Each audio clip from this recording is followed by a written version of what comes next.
Elles ont amené leurs casseroles. Des casseroles dans lesquelles elles ne veulent pas voir atterrir une alimentation bio dans laquelle on aurait autorisé des OGM. Elles l'ont même écrit sur des bavoirs.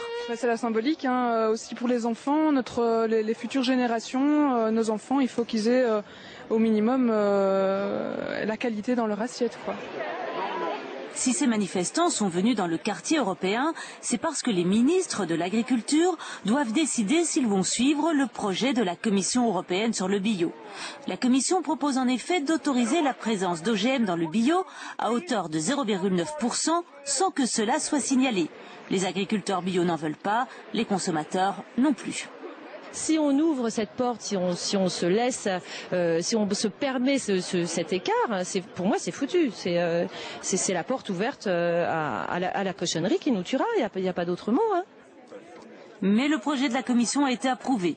Plusieurs pays pourtant étaient contre, c'est le cas de la Belgique. Et en Wallonie, on compte bien continuer à produire du 100% bio. Montrons l'exemple chez nous.